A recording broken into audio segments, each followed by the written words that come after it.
سوال ہے کیا قرآن مجید کی تلاوت کرنا فرض ہے یا سنت؟ یہ ہمارے معاشرے کے اندر ایک بڑا ہی مغالطہ پایا جاتا ہے کہ قرآن مجید پڑھنا ایک سنت ہے، اسے فرض کا درجہ نہیں دیا جاتا۔ اگر اسے فرض کا درجہ نہیں دیا جائے گا تو قرآن مجید کے اندر جو فرائض ہیں، دیگر فرائض ہیں، نماز، زکوٰۃ اور دیگر احکام ہیں، تو پھر یہ سنت کی شکل اختیار کر جائیں گے۔ اگر اصل جو ہے ان کے فرائض، نماز، زکوٰۃ، یہ فرائض کہاں سے ہمیں حاصل ہوگے؟ ہمیں کہاں سے علم ملے گا؟ قرآن مجید میں۔ اگر ہم اصل فرض کو ہی چھوڑ دیں گے، اس کا مطالعہ ہی سنت سمجھ لیں گے، تو باقی اعمال جو ہیں وہ تو خود بخود ہی سنت ہو جائیں گے۔ تو اس کی اصل جو ہے یہ قرآن مجید پڑھنا سنت نہیں ہے، جو ہم بہت بڑی غلطی ہے۔ سنت کا مطلب یہ ہے جسے ادا کر لیں ٹھیک ہے، اگر بھی جائے تو اس پہ ہماری فخر نہیں کی جائے گی، سنت چھوڑنے پہ گناہ گار نہیں ہوں گے۔ لیکن فرض اسے کہا جاتا ہے جسے چھوڑنے پہ سخت عذاب دیا جاتا ہے، اور قرآن مجید میں اللہ رب العزت فرماتے ہیں وَمَنْ أَعْرَضَ عَنْ ذِكْرِي فَإِنَّ لَهُ مَعِيشَةً ضَنْكَ، وہ شخص جس نے ہمارا ذکر کرنے سے اعراض کیا، فَإِنَّ لَهُ مَعِيشَةً ضَنْكَ، ہم اس کی زندگی کو، اس کی معیشت کو تنگ کر دیں گے اور اسے قیامت کے دن اندھا کر کے اٹھائیں گے۔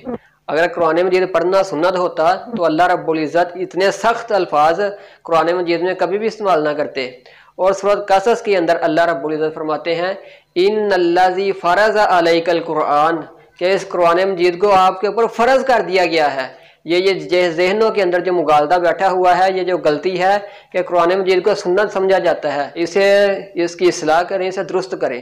اور اس قرآن مجید کا رمضان کے مہینے کے ساتھ بڑا سخت اور گہرا تعلق ہے۔ اللہ رب العزت فرماتے ہیں کہ شہر رمضان الذی انزل فیہ القرآن، کہ ہم نے اس قرآن کو رمضان کی رات میں نازل کیا۔ تو پتہ چلتا ہے کہ اس قرآن کا رمضان کے ساتھ بڑا گہرا تعلق ہے۔ اور صحابہ کرام رضوان اللہ علیہم اجمعین بیان کرتے ہیں کہ نبی علیہ الصلوۃ والسلام مزید رمضان کے اندر قرآن مجید کی تلاوت جو ہے وہ بہت زیادہ کیا کرتے تھے۔ ہر رات نبی علیہ الصلوۃ والسلام جبرائیل کے ساتھ قرآن مجید کا دور کیا کرتے تھے، قرآن مجید سنا کرتے تھے، سنایا کرتے تھے ہر رات رمضان کے اندر۔ یعنی یہ رمضان کے ساتھ اس کا بڑا گہرا تعلق ہے، جہاں پہ قرآن مجید پڑھنے کی الف حرف، لام حرف، میم حرف، یہ 3 حروف ہیں، ان کو پڑھنے سے جہاں پہ 30 نیکیاں ملتی ہیں عام دنوں میں، وہاں پہ 700 گنا تک رمضان کے اندر ہر نیکی کا جو ہے وہ اجر بڑھا دیا جاتا ہے۔ اس کا مطلب یہ نہیں کہ جب رمضان شروع ہوا تو ہم جو آنکھیں بند کر کے گنگوں اور بہروں اور اندھوں کی طرح ہم اس پہ انگلیاں پھیرتے جائیں، تو نے کتنے قرآن ختم کیے؟ میں نے 5 کیے، میں نے 10 کیے، میں نے 2 کیے، میں نے 3 کیے۔ یہ چیز نہیں ہونی چاہیے کہ قرآن مجید چاہے ایک ہی دفعہ رمضان میں ختم کرو، لیکن کچھ نہ کچھ ہمیں اس سے حاصل بھی ہونا چاہیے۔ یہ قرآن مجید کا جو اصل ہدف ہے، یہ قرآن مجید کا جو اصل ٹارگٹ ہے وہ ہدایت ہے، کہ اللہ رب العزت فرماتے ہیں کہ افلا یتدبرون القرآن ام علی قلوب اقفالها، کیا تم اس قرآن مجید کو سمجھتے کیوں نہیں؟ کیا تمہارے دلوں پر تالے پڑے ہوئے ہیں؟ کیا تمہارے دل دماغ جو ہیں ان پر زنگ لگا ہوا ہے؟ سمجھتے کیوں نہیں تم اس قرآن کو؟ قرآن اللہ رب العزت نے ہدایت کے لیے اتارا ہے۔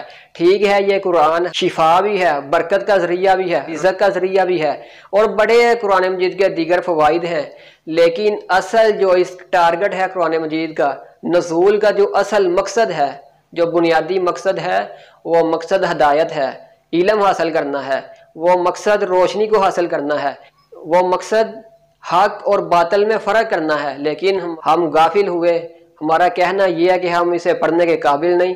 اگر ہم اسے ٹرانسلیٹ کر کے اپنی زبان میں نہیں پڑھیں گے تو ہم پھر بھی گناہ گار ہیں، چاہے ہم 10 100 مرتبہ قرآن مجید کا مطالعہ کر لیں۔ 2 گنگوں اور بہروں کی طرح جو اوپر انگلی پھیرتے جانا۔ اور صحابہ کرام کا عمل کیسا تھا؟ آپ کو ایک مثال دے کے سمجھاتا ہوں کہ اگر ہم قرآن مجید کو اپنی زبان میں ٹرانسلیٹ کر کے نہیں مطالعہ کریں گے اس کا، تو ہمیں اسے کچھ بھی حاصل نہیں ہوگا۔ مثال اس کی یہ دیتا ہوں کہ اگر آپ کسی دکان سے ایک نیا موبائل لے کے آتے ہیں تو موبائل کے ساتھ آپ کو کچھ ایکسٹرا، موبائل کے ساتھ کچھ ایسی چیزیں ملتی ہیں، یعنی موبائل کے ساتھ موبائل کا چارجر ہوتا ہے، ہینڈ فری وغیرہ کچھ چیزیں ہوتی ہیں موبائل کے ساتھ۔ تو اگر آپ اصل ٹارگٹ جو ہے، آپ کا اصل ہدف آپ کا موبائل ہے، اگر آپ موبائل کو پس پشت ڈال دیتے ہیں اور دوسری چیزوں سے فائدہ حاصل کرنا شروع کر دیتے ہیں تو لوگ آپ کو غافل کہیں گے، یار اتنا خرچہ کر کے اتنے پیسے لگا کے تو ایک موبائل لے کے آیا، موبائل کا تو چھوڑ کر جو دوسری چیزیں ہیں صرف ان سے فائدہ اٹھا رہا ہے، اصل چیز جو تیرا ہدف تھا تو اس سے تو پیچھے رہ گیا۔ تو یہ قرآن مجید جو ہے اس کا اصل ہدف ہدایت ہے، حق اور باطل میں فرق کرنا ہے۔ یہ جو دوسری چیزیں ہیں، یہ قرآن برکت کا ذریعہ ہے، قرآن شفا ہے، اور دیگر چیزیں قرآن مجید کے اندر شمار کیا جاتا ہے، لیکن اصل ہدف سے پیچھے نہ رہیں۔ صحابی رسول عبداللہ بن مسعود رضی اللہ عنہ بیان کرتے ہیں کہ ہم اس وقت تک قرآن مجید کو آگے نہیں تھے پڑھتے، ہم 10 آیتیں جب یاد کر لیتے ہم اسے آگے نہیں تھے جاتے۔ کیوں؟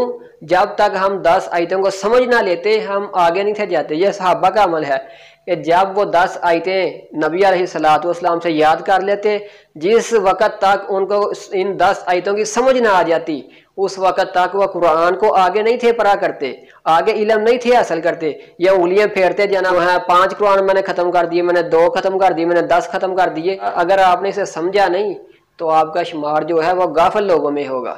عبداللہ بن مسعود رضی اللہ عنہ بیان کرتے ہیں کہ ہم 10 آیتیں یاد کر لیتے، ہم ان کو سمجھے بغیر آگے نہیں تھے جایا کرتے اور اس پر عمل کیے بغیر آگے نہیں تھے جاتے۔ پہلے جتنی بھی آیتیں آپ یاد کریں، یہ نہیں میں کہتا کہ آپ ایک ہی دن جو قرآن ہے اس سارے کو سمجھ لے، ایک ہی دن اس کا مطالعہ کر لے، ایسا ممکن نہیں۔ قرآن مجید کو سمجھے آہستہ آہستہ، چاہے ایک آیت کا آپ روزانہ ایک آیت